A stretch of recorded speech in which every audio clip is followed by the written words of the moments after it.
Assalamualaikum warahmatullahi wabarakatuh.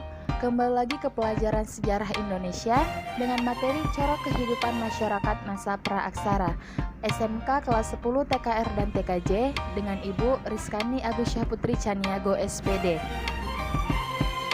Nah, sebelum melihat video ini, pastikan kalian sudah mempersiapkan alat tulis seperti pulpen dan buku tulis.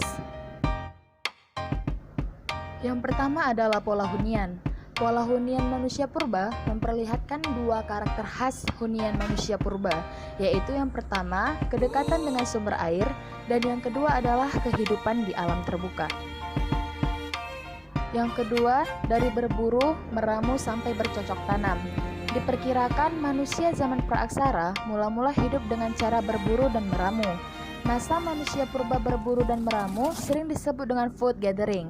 Kemudian, peralihan zaman Mesozoikum ke Neolitikum menandakan adanya revolusi kebudayaan dari food gathering menuju food producing.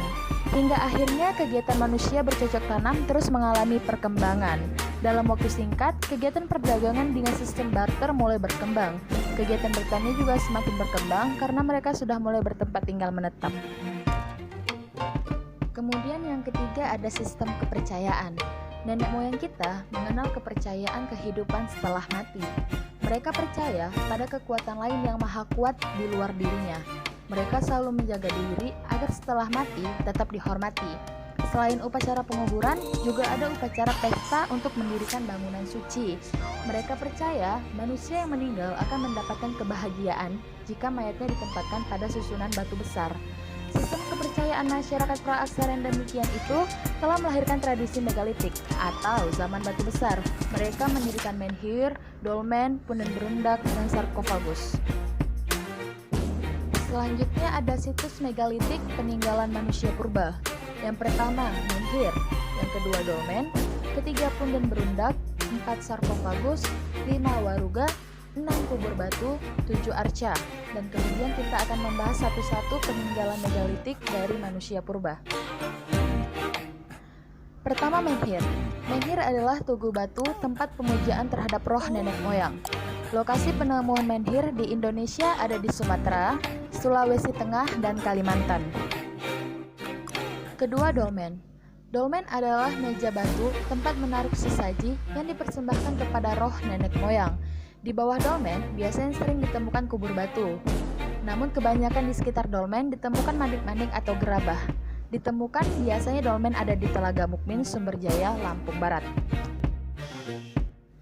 Yang ketiga adalah punden berundak.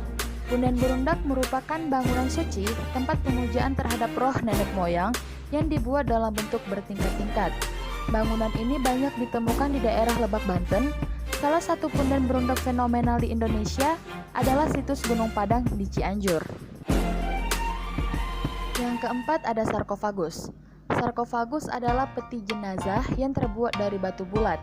Sarkofagus ini banyak ditemukan di daerah Bali. Sarkofagus di Bali masih dianggap keramat dan magis oleh masyarakat sekitar. Yang kelima waruga adalah peti kubur batu berukuran kecil, berbentuk kubus, dan memiliki tutup. Ditemukan di daerah Sulawesi Tengah dan Utara dan di Sawangan, Sulawesi Utara. Yang keenam kubur batu. Kubur batu adalah peti jenazah yang terbuat dari batu pipih.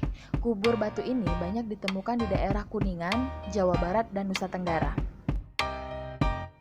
Yang ketujuh ada arca.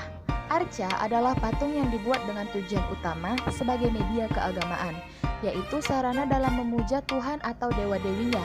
Arca berbeda dengan patung pada umumnya, yang merupakan hasil seni yang dimaksudkan sebagai sebuah keindahan. Oleh karena itu, membuat sebuah arca tidaklah sesederhana membuat sebuah patung. Arca dari zaman Megalitikum menggambarkan binatang dan manusia. Binatang-binatang yang digambarkan seperti gajah, kerbau, harimau, monyet, dan lain-lainnya. Tempat penemuan arca dari masa Megalitikum antara lain Sumatera Selatan, Lampung, Jawa Tengah, dan Jawa Timur. Nah, yang terakhir ada macam-macam kepercayaan. Sistem kepercayaan dan tradisi batu besar telah mendorong berkembangnya berbagai kepercayaan. Macam-macam kepercayaan pada zaman praaksara terbagi ke dalam 3, yaitu animisme, dinamisme, dan totemisme. Animisme merupakan sebuah sistem kepercayaan yang memuja roh nenek moyang, contoh pohon, batu, dan gunung. Sementara dinamisme adalah benda-benda tertentu yang diyakini mempunyai kekuatan gaib sehingga benda itu sangat dihormati dan dikeramatkan, contoh keris dan patung. Sedangkan totemisme adalah kepercayaan bahwa hewan tertentu dianggap suci dan dipuja karena memiliki kekuatan supranatural, contohnya sapi, ular, dan harimau. Oke, sekian materi untuk hari ini. Jangan lupa dicatat, pertemuan selanjutnya catatan wajib dikumpul. Ibu sudahi, Assalamualaikum warahmatullahi wabarakatuh. Selamat belajar anak-anak semua.